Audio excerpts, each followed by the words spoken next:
تو پاشا صاحب اس کا تو ایک مطلب یہ ہوگا کہ ہم نے 13.25% پہ جو انویسٹمنٹ بانڈز بیچے ہیں تو اگلے چند سال تک ہماری جو فسکل سچویشن ہے اس کے اوپر دباؤ برقرار رہے گا. جی مجھے اس بات پہ بڑا افسوس ہے کہ ایک بیسک پرنسپل ہے ڈیٹ مینجمنٹ پالیسی میں کہ آپ کوشش یہ کرتے ہیں کہ جب سود بہت اونچا ہو یعنی کہ 13.25% تک ہو تو آپ کوشش کرتے ہیں کہ جو شارٹ ٹرم بوروئنگ کریں یعنی کہ ٹریجری بلز 3 مہینے 6 مہینے 1 سال کے مشکل سے. مگر ہوا یہ ہے کہ اس سال زیادہ بوروئنگ جو ہے وہ پی آئی بیز میں کی گئی ہے. اور اب آپ یہ سوچئے کہ جو ہمارا شارٹ ٹرم ڈیٹ ہے وہ کم ہوا ہے اور لانگ ٹرم ڈیٹ بہت تیزی سے اس میں اضافہ ہو چکا ہے. اور اس کے نتیجے میں اب آپ نے بالکل ٹھیک کہا کہ کچھ عرصے کے لیے ہمیں کافی ہائی اونچا سود دینا پڑے گا. اگر پالیسی مناسب ہوتی تو ہمیں جلد سے جلد فائدہ ہو جاتا مگر اب وقت لگے گا اس کمی کی وجہ سے جو 13.25% سے سال ختم ہونے سے پہلے 7% پہ لے آئے تھے. پاشا صاحب جو ٹیکس ریونیو کے ہمارے اعداد و شمار ہیں اس کے اوپر حکومت نے تو دعویٰ کیا ہے کہ انہوں نے جو ریوائز 3 دفعہ ریوائز کر کے یا 4 دفعہ ریوائز کر کے جو نمبر تھا اس کو اچیو کر لیا. لیکن ڈاکٹر اشفاق حسن خان اور بعض اور لوگوں کا خیال یہ ہے کہ اس نمبر کو تھوڑا سا اوپر اٹھایا گیا ہے اور کہیں اور سے ریفنڈ ونڈ ڈالے گئے ہیں. کچھ آپ نے اس کا جائزہ لیا؟ جی میرا بھی یہی خیال ہے کہ ہوا یہ کہ حکومت نے اپنے ریلیف پیکج میں جو 1250 ارب کا انہوں نے اناؤنس کیا تھا کہ ہم بجٹ سے یہ کریں گے اس میں 100 ارب روپے ریفنڈز کے موجود تھے.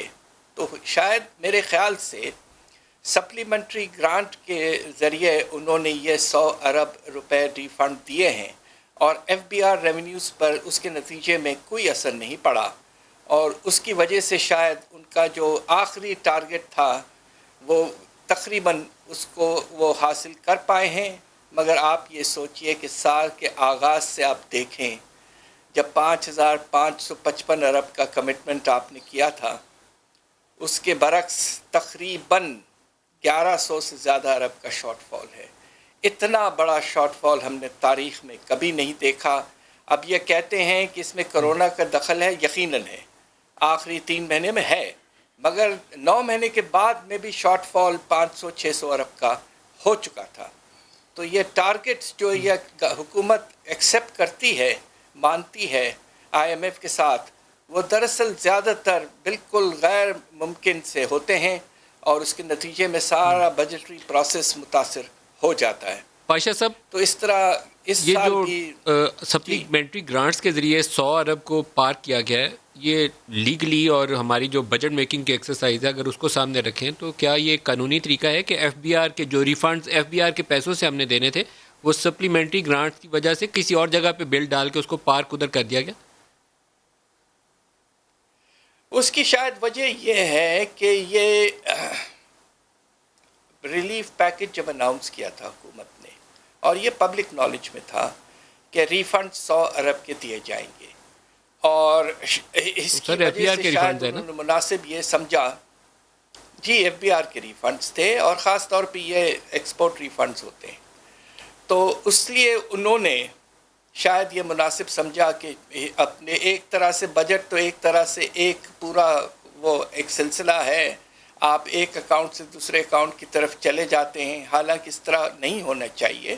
اور سپلیمنٹری گرانٹ کے بارے میں ایک اصول یہ بھی ہے کہ اگر ہم 15% سے اگر زیادہ چلے جاتے ہیں کسی اکاؤنٹ پر تو ہمیں اجازت لینی پڑتی ہے پارلیمنٹ سے. میرا نہیں خیال ہے کہ ایسا ہوا ہے.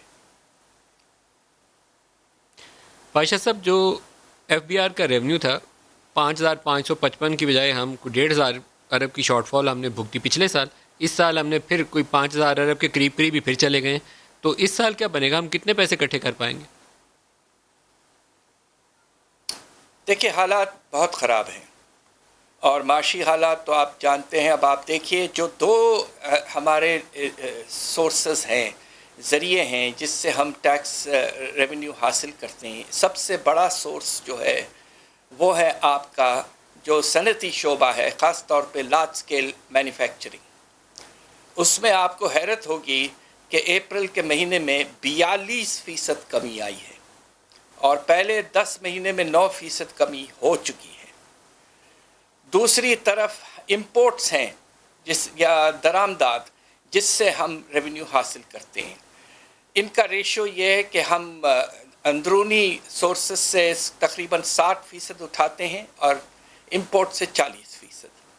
اب آپ کے دونوں جب ٹیکس بیسیز جو ہیں صنعتی شعبہ اور درآمدات اگر وہ اتنی تیزی سے گر رہے ہیں یا گر چکے بھی ہیں تو میرا اندازہ یہ ہے کہ بڑی محنت بھی اگر کرے حکومت تو جو ان کا ٹارگٹ 9,900 کے قریب رکھا گیا ہے، حالانکہ آئی ایم ایف نے پہلے 5,100 4,900 ارب کے قریب، مشکل سے 4,200 ارب اگر حکومت حاصل کر لے یا کھینچ کھانچ کے جو 4,300 ارب حاصل کر لیں تو میں سمجھتا ہوں کہ حالات کو دیکھتے ہوئے یہ ایک فیزیبل ٹارگٹ ہے۔